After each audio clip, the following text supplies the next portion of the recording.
you will be submerged in royal Scroll. which in a matter of minutes will transform you into a Scroll. queen like myself. But, Your Highness, she's a commoner. Her Scroll. will taste foul. Yes, which is why we'll market it as Super Scroll. Then, when everyone hates it, we'll bring back Scroll. Classic and make billions.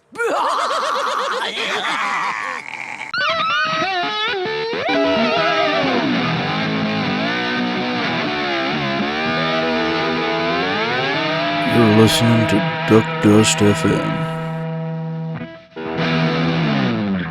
She-Hulk, Winter Falcon and the Captain Soldier, Miss Marvel, what do they all have in common besides being what off-brand gas station chicken nuggets are made of? Their formula of low to no real plot and 18,000 tablespoons of cringe dialogue, unveiled political preaching, destruction of legacy characters, and general bullshit was arguably the most prominent in those shows. So where does that leave Secret Invasion? Well, I'm not really sure, but let's run through the episode first and re-examine. So we pick up this week with North Face advertisement Skrull recruit guy, and he's been sent by Gravik, see, I learned his name, that's more character development than you're gonna get out of this show, to infiltrate the Navy while Gravik meets with the Council and announces his plans to turn themselves into Super Skrulls.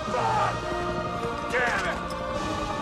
You got me shitting me! Okay, fuck it, sure. Then, after hours of opening AI titles, we pick up in 1998 New York, where Nick Fury, still hungover from the Yankees World Series parade the week before, stumbles into a bar and meets with his Skrull wife, and they talk about things. Flash forward to present day in the Fury's house at Airbnb Studios. Fury and his wife argue about why he had to die for 5 years and come back to take a tropical space vacation while they watch fake Tucker Carlson. Fury's wife turns it off and calls it poison, but Fury comes to his defense a little by saying a broken clock is right twice a day. Shut up, racist! Click! Fury is also once again reminded that his name is in fact Nicholas J. Fury before his wife gets a mysterious call. You're Rick fucking Dalton. Don't you forget it.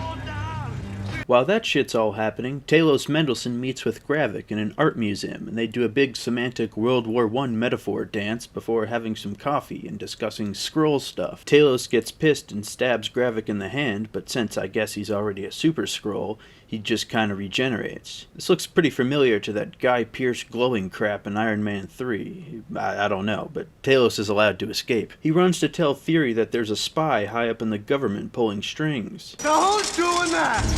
No, really, I have no idea. Anyway, Fury needs info on British stuff, so he calls up the last British actor who hasn't shown up in this episode yet, and she gives him the location of the guy running the submarine plane operation. Talos and Fury make haste for the guy's compound, while Talos takes credit for Fury's entire career. I mean, this show's going pretty hard to drill that in. All I've really learned so far is that Nick Fury is apparently a leprechaun-lucked affirmative action hire who's been carried his entire career, and not a stalwart calculating badass that we've known and enjoyed him as for years in the MCU. If that's what you want to play it as, Marvel, go ahead. I'll be patiently waiting with my popcorn as the cannibalizing articles come out months from now. Anyway, formerly legendary super spy Nicholas J. Fury enters the compound without a silencer, but magically gets one once he's inside interrogating the missile guy, having already fired many shots outside and alerted guards.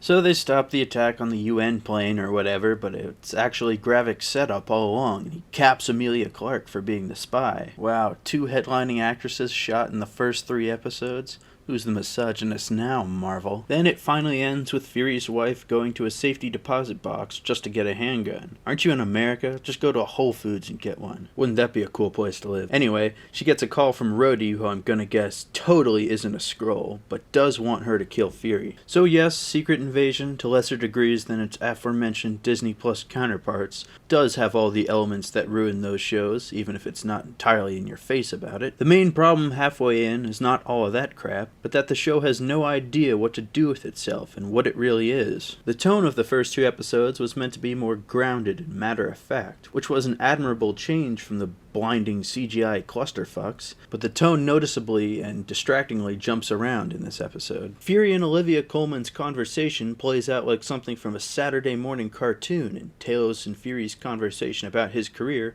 suffers the same fate as most of the gags in Guardians 3, stretching a thin Joker topic out over a matter of minutes without saying anything of substance, just killing time. The Super Skrulls are also nothing more than bait for the next episode, and an environmentally friendly reusage of a slightly more abysmal Disney Plus show. 3 out of 10. I guess something happened, but other things need to as well for the viewers to care about the thing that actually happens. Secret Invasion, thus far, is not better than the other soul-crushing Marvel shows because it's better crafted or more intriguing, but more as we've succumbed to rank shows like this nowadays because it doesn't go entirely out of its way to piss you off, though that may change in the next week. Fucking like and subscribe for duck's sake. The Duke.